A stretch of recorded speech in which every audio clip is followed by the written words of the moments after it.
Hi, I'm Keith McEvoy, CEO of Success That Works and founder of SuperCharge Academy. And I help leaders become exceptional performers who enjoy the magic of life every day and achieve amazing things. So today we're going to talk about one of the things that actually prevents leaders like me and you from achieving things, and that's actually fears. And we all have fears. We all have fears, no matter how small or big we think they are. We all have them. But the great thing is everyone has them.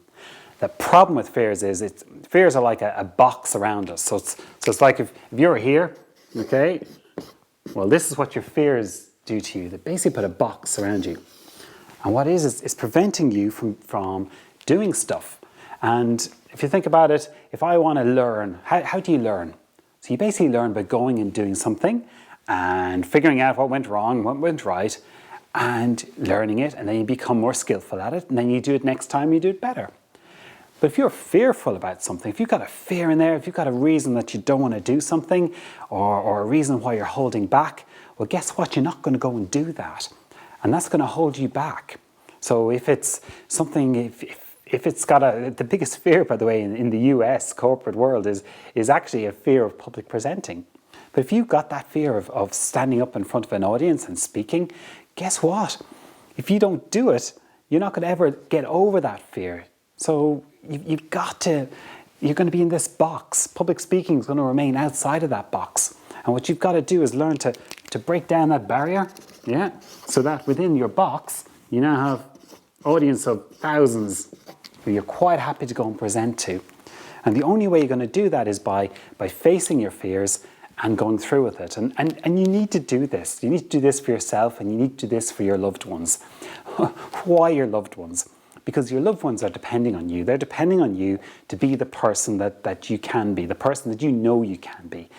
And the only way you're going to become the person you know you can be is by upping the level, by overcoming these fears you've got, whatever they are, public speaking, the world's going to fall apart, whatever that fear you've got to overcome it. And that's what I'm going to talk to you about today is a strategy that a lot of successful people use that works brilliantly. I've been using it for years and years, and it's worked brilliantly for me. One of my fears from a very young age, and you're going to laugh, was actually roller coasters. And I've got this vivid memory, and I was about 8 at the time, so I wasn't even a baby. And there's one of those, those little roller coasters, they go up and down. And when I say up and down, we're talking maybe 20 feet max, around little hills and a tiny little circle. Well, I had to get one of them stopped. So I was crying so much and bawling so much that it's this seaside resort down in Southern Ireland called Tramore. And the guy, in the end, they stopped the ride. They stopped in early, and off I got with my mother. And so my two brothers are both younger than me as well. One of them was probably about 3 at the time, continued on, happy as Larry. And that was the last time I was on a roller coaster for probably about 25 years. And I just had this fear. I didn't like roller coasters. I didn't like the way they made my tummy feel. You looked at them and it was absolutely mad. And I remember when we were in Marriott's Great America, or Marriott's Great America at the time, and now Great America over in San Francisco. And they had a fantastic roller coaster there, really high and everything. And my brother, again, younger than me, went on that. And my dad went on it. And my other younger brother went on it. And I stood there, holding my mother's hand, and I was probably 14 or 15 at the time. How sad.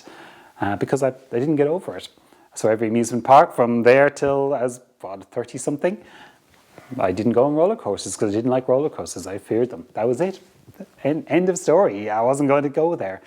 And then one day it just dawned on me one day, this is absolutely ridiculous. Absolutely ridiculous.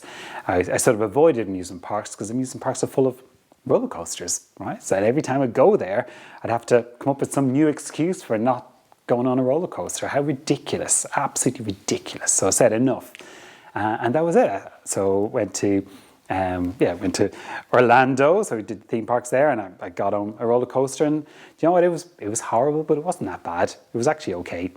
But then it culminated about 3 years ago. We went to Six Flags in Washington, D.C. And I don't know if you've been there, but they've got this roller coaster, and it's a bit scary. It's called the Man of Steel, I think is what it is. But basically, from anywhere in the park, you see it because it goes up, and it just keeps on going up in the sky, and then goes down. down. And about every 3 minutes, you can hear right across the park the screams of terror coming from this thing. And I sort of looked at it, and my son now is he's probably 10, 11 at the time, and he said, "Dad, can we go on it?"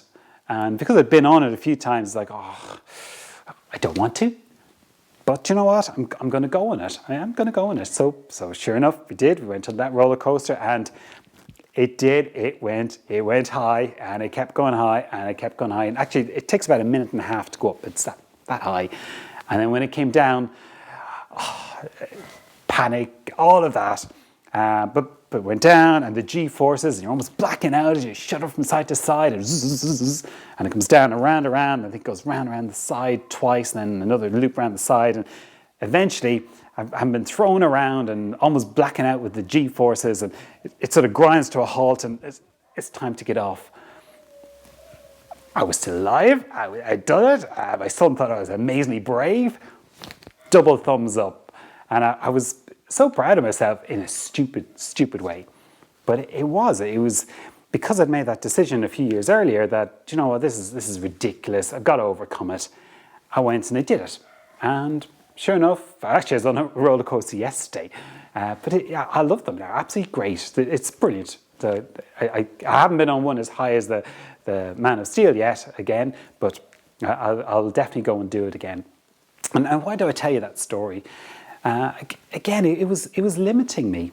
I was limited in my thinking because there's basically an area of the world I was not going to go near. I was not going to go near anything that ran even the slightest risk of me having to tell people that I was afraid of roller coasters. I just avoided it. So there was, the idea of going abroad at a holiday to an amusement park, not going to happen. The idea of going on a workouting anywhere where there's even little bumps, not going to happen. That fear sort of spread into zip lining. Now, I'm a scout leader, right? So imagine trying to tell these like 8, 9-year-old kids who are going down these zip lines, over these valleys and trees, and that actually I'm not going to do it. It was my job to actually go and do it. I had to do it. So my whole role in life was to actually get up there, be the first leader.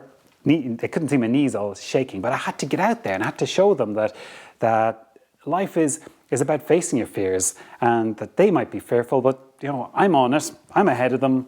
I look as if I can do this, and I'm not shouting too much, and they can't hear me cry because I'm too high up in the trees.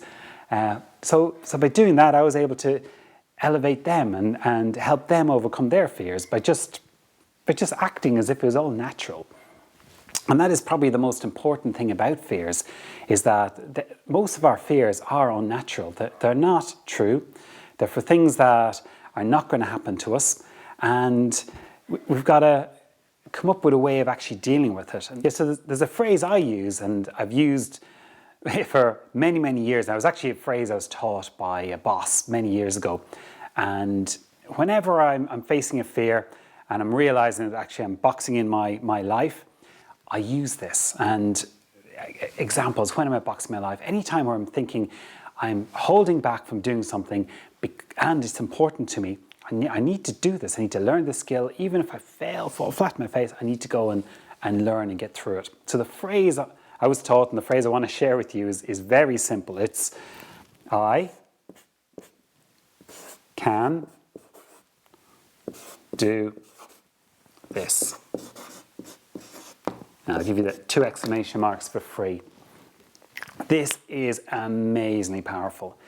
When you think about fears, most of our fears are that something may happen. Something may go wrong. So for example, I'm there public speaking, and here I am, and the mic falls off. Or worse still, my hair all falls down. Or I stutter, I stammer. Everyone starts laughing at the wrong place. You don't like this. You have a look at the video and you go, oh, it's terrible. But let's be honest about it. If I was in front of 1,000 people and I got stuck, what's the worst thing that's going to happen? I'm going to have to look at my notes and go, oh, where was I? Oh, and I'll say, oh, sorry about this, my first time speaking or 5th time speaking. I'm still not used to it. And the audience will think, oh, yeah, actually, you could be more professional, but actually, I've been where you've been. I get you. You far away. You go on ahead. And the important thing to realize is that everything we do, we can handle this. So if I get up and do something for the first time, the worst thing that can go wrong, I can handle it. In fact, the worst thing that can go wrong never happens. It's usually lots of small things that go wrong or handle differently. And lots of things go right that we weren't expecting to go right.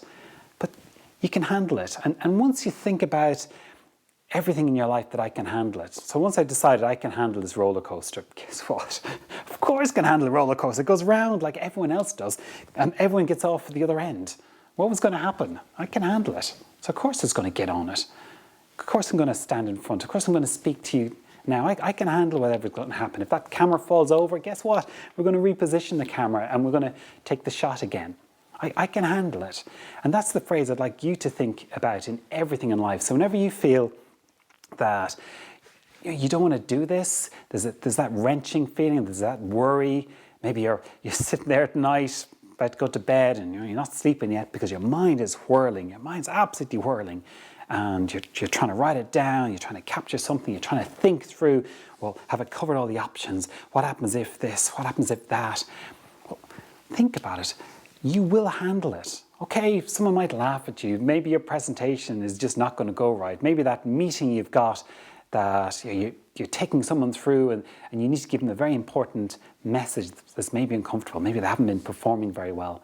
And you're all worried about it and fearful about going through with it. Well, guess what? Have that conversation because you can handle it. You can handle what comes out of it. Maybe it mightn't go perfect, but guess what? You can handle it. And the reason you've got to do that is because you've got to believe in yourself. Because the most important thing about you and overcoming your fears is that you start believing in the person who you are. And you have come to where you are in life because you've done amazing things. Every single person has overcome adversity, has overcome fears to get to where they are. And you have too. And that's where the first of this, the T, is all about. And it's actually, you need to tackle your self-doubt. Okay? Because that is what most fears are. Most fears is, no, I can't handle it. Okay? Of course you can. We're very capable people, very, very resourceful people. Think about some of the challenges that you've had in your life that you have overcome. And one of my challenges to you is to actually go and start constructing a list of them. If you don't believe me, go and write it down. Think about the situations where the world was falling apart. There were projects that weren't working for you that had to be delivered. There were people shouting at you. Your children were sick and you didn't know what to do. All of these things you've come through. You've gone and you've figured them out. You can do this. So don't let your own self-doubts become the fears that prevent you breaking out of your box. And if you have self-doubts, if you keep waking up every morning with self-doubts about you and your ability to go and do this and handle the worst that comes out of it, you need to seek help. That is limiting you as a person and severely limiting you more than anything else, more than people holding you back, more than you messing up, more than you not having qualifications and skills, more than whatever it is that you think is holding you back. Self-doubt is the thing that I guarantee is holding you back if you're not progressing the way. You've got to believe in yourself. You've got to believe that whatever happens, you will handle this. Okay? Done? Yeah? Believe that one. So the second thing, overcoming fears, is do. Okay? This is an amazing thing about fears. Fears are the unknowns, they're the uncertainties. And once you decide that actually, you know what, whatever that unknown is or whatever that uncertainty, I'm going to handle it. Okay? I'm going to be able to handle it. I don't know what it is yet, but I have faith in myself, faith in my abilities, I'm going to handle it. Well, guess what? When you actually go and do it, and amazing things happens. First of all, normally most of the fears that you're expecting, they never materialize. And the best thing that happens is you then get an accomplishment. So if you've got a difficult project that you were holding your hand down for, but then you decided, I'm going to volunteer for this, I'm going to get out there, I'm going to do it. You go and you deliver it. You get your team together, you get your project plan together, you go and achieve it, you make it happen. And the company has this amazing thing there. Well done for doing that. You've gone and done it, but more important than just doing it, you now have something that next time When someone says, oh, we've got this very complicated project, you're going to be able to stand up and go, been there, done it. What does that do for your fears? It kills them. You've been there, you've done it, you've done something amazingly similar. So doing it, taking that first step and doing it once means that forever on, you're able to do it, and your fears in that area just dramatically reduce. The third thing is learn. So again, a lot of our fears are something may happen or I don't know. So if I'm going into a new area, so say it's on psychology, so what I'll do is I'll actually go and learn all about it. I will go and interview the world's greatest experts. I'll go and read their books. I will go and interview university lecturers. I will go and experiment and try out. And the reason I do it is because what I want to do is learn as much as possible and become accomplished in that area, so that when I actually go and speak about it and train about it and advise people about it, I'm not fearful about it. I know that I know more than most of the people because I've actually put the work in and learned it. And the same goes for you. So if you are looking to become a senior leader, there are skills and things that you need to learn. So you need to learn productivity. You need to learn time management. Maybe you need to do a master's in business administration. Maybe there are core skills that you need. If you're becoming an accountant or in finance, you need accountancy, a CPA or a CIMA or an ACCA. If you're trying to become an expert or proficient in, say, purchasing, there are qualifications there as well. And even outside of life or out of business life, in the real world, there are skills that you need, like persuasion and influencing, that will bring you from wherever you are now into a much fuller person who can learn and accomplish better. And when you know that you've got the knowledge and skills to go and do something, guess what happens to your fears? You know, if they're there, they become there. They never quite go away, but they certainly reduce. So think about what it is in your box that you're fearful of that actually you can just go out and learn. Take that course. Take that seminar. You'll have friends who are experts in doing that. Chat to them. How are they doing it? Just ask. People are so generous with their time. People are so helpful. And once you start learning, then you realize, oh, actually, I'm here. I thought I was down there, I'm here. But you'll also learn that, oh, actually, to become there, that may require a university course or may require some big investment. But at least you know now. You go, okay, I'm happy with that. So again, with fears, the biggest thing is really believe in yourself. You can do this. You can do this. Don't remain in your box. Don't be me on that little roller coaster. I wouldn't even go on the little roller coaster anymore. Don't be me. You can do this. You can overcome this. So just go for it. Okay? So tackle your self-doubt. Go and do it. Go and be able to stand proud going, I was done there. Here's the proof. Here's my experience. Look at my CV. I've been there, done it. And learn. When you don't know something, go and see how you can learn it. Courses, talking to people, experience. Go and learn it. So until next time, get out there, live the fulfilled life, and really become the leader who achieves big.